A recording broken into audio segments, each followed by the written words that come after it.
IPOB, which is you and I, the indigenous people of Biafra, as a terrorist organization, which means the whole Igbo race now, they want to prescribe them as a terrorist organization. And these people refuse. Now, the same Bianco Ojukwu that wrote petition against Mazi Simon Eba is not in Finland to defend all the petition. The same Christopher Musa that is telling you that it was not Christopher Musa that even submitted the petition. So Bianco Ojukwu now went back and told them that this Eba that you people are safeguarding has been petitioned by the Nigerian government in 2021 and nothing was done about it. Of being a terrorist in Nigeria, nothing was done about it. I'm giving you people the real gist. Now these people swung into action and said enough is enough. Let's even investigate this young man. And up to today that I'm talking to you, Epka has not been found guilty of any crime. Up to today. And that is why the Finnish authorities said they are going to speed the trial, because the trial is not even making any sense to them as well, because nobody is coming forth. Now, if after this whole thing and Epka comes out, because I know it's going to come out very soon, Epka comes out, how would these people that betrayed him, that betrayed Mazi Nnamdi Kanu few, betrayed Epka few, betrayed and tried to stop, what is it called, Madam Ngozi Arabweze, how would you people feel? All this your fight, why don't you wait for Epka to come out? Now, their main agenda was not even to arrest Epka, was so that the Finland Convention will not hold. That was their primary objective. Because now, it is now very open that Biafra has been redeclared. Biafra has been declared before, but now Ngozi Arabweze redeclared it on the 29th of December because she didn't know what was going to happen and who was on her side and who was trying to set things up, which I practically understand. So, nobody should blame her. She's a woman. She can panic at any time. And for those of, in fact, if you listen to Tupac songs a lot, you find out where to. Ọrịa ndị Igbo ekene m unu sinulienu iya nwano iya si na anyị ga-azụkọ ụmụ anyị eme gịnị azụ ahịa ekenekwa m unu. Listening to this young man, first of all, if this is your first time of joining us on this wonderful channel, please kindly go ahead and subscribe to our channel, like, comment, share, and also remember to on your notification button so that whenever our news drop, you go be the first. We'll collect them. Let's go down to analyze that particular information. Of course, you can see what that young man is saying, that Simon Ekpa Ohamadike 2 of Ndị Igbo Odogwana Manzunanya Anana Abwebe Onemi Foneme is innocent, according to what this guy is saying. According to him, he linked Ojukwu's wife. He also linked some other people who went to Finland and wrote petition against the Prime Minister of the Biafra Republic government in exile, Mazi Simon Ekpa Nwanjoko. That according to him, that when these people wrote this petition, Finland government never shook their body. But according to him, that Ojukwu's wife, went to Finland and reminded Finland that there was a petition that was written by Nigerian government against Simon Ekpa in 2021, and that was when Finland people decided to have a review of that particular petition to see what is happening. But as it is, after they wrote this petition, they arrested Ekpa, that these people have not been able to come to clarify themselves, to defend themselves, to prove that the petition that was written is true, or the petition that they wrote to the Finland government is true. And as it stands, that the Finland government wants to, fast forward Mazi Simon Ekpa's judgment. Of course, you know that this judgment was adjourned to next year. And according to him, that the reason why they even, started writing this petition or reminding the Finland government about the 2021 petition was because they don't want the Biafra Republic to be redeclared again. Of course, you know that in 1967, what brought about the 1967 to 1970 Biafra Civil War was as a result of the declaration of the independence of Biafra that was declared by the former Eastern head of state, Chukwuemeka Odumegwu Ojukwu. And when he saw that things are getting out of hand, a lot of things were, going haywire, he decided to declare the Republic of Biafra, and that was what brought about the 3 years war that took the life of many people, millions of people, especially in the Igbo. And most of people who died in this war were not killed by the barrel of gun; they were killed by Kwashiorkor, because the then government, blocked the food supply.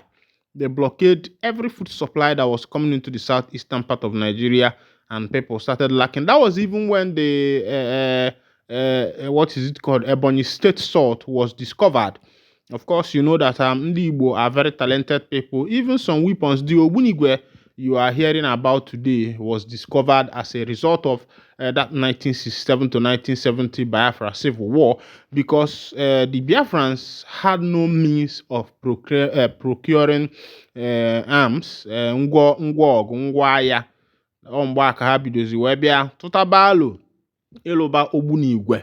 And this thing started in the University of Nigeria, Nsukka, their technical unit, the engineering unit, and mechanical unit. And that is even, it's surprising that education of today is not like before. Let me tell you, an engineer of today will not be able to even come up with a tangible thing. They are just there to graduate from the university.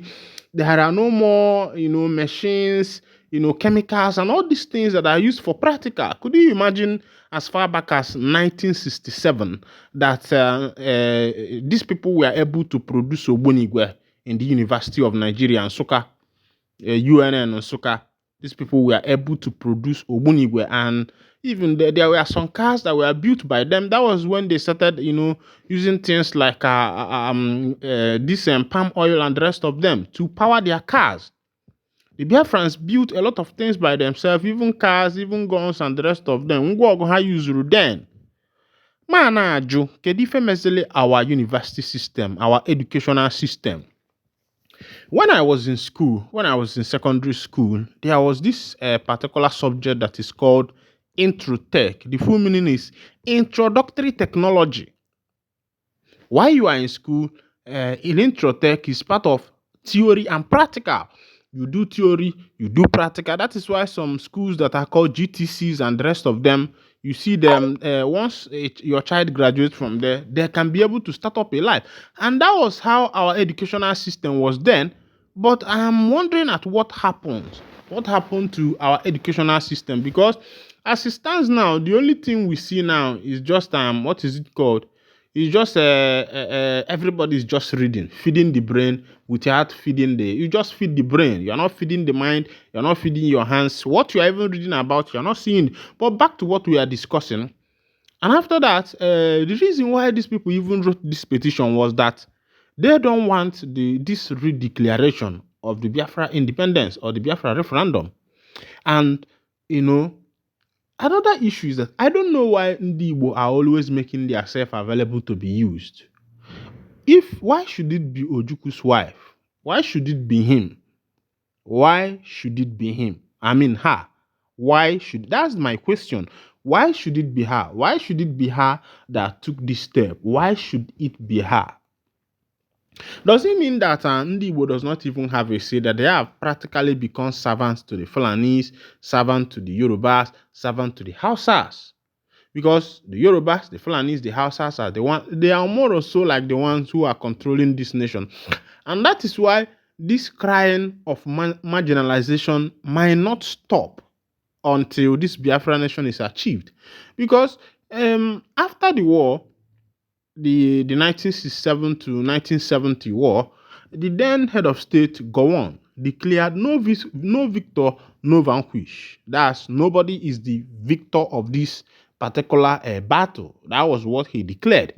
Now, after then, that was the introduction of the 3DR, that 3RR that talks about rehabilitation, reconstruction, and rebuilding, which was supposed to take place practically in the southeastern part of Nigeria, because that is the main battlefield. The southeastern part of Nigeria was the main battlefield. That is why you'll be hearing things like Alsa Batoka. I don't know if you have had something like that before. Alsa Batoka maybe you grow up in the diaspora, you have not had it, but that was where the statement enter. That was where that phrase was bettered. Ausa batoka. Now say me go gini. Now say batago cow. I don't know if you know that was the where this thing was bettered. Now my question is, why is Ndi Igbo? And of course you know that what brought about the energy government, then energy government winning in this war was because of saboteur. Ndi Igbo sabotaged themselves because of some little peanut. Some little peanut, and some of the part of people that did this thing were the people of the South and the rest of them. Because of little peanut, these people sabotaged effort of 3 years. Sabotaged the blood and the madam round for 3 years. It was sabotaged. Meanwhile, happy December. Afronka Gadla and this year will not see your end, but we'll see the end of this year. Kanja no pota, maho.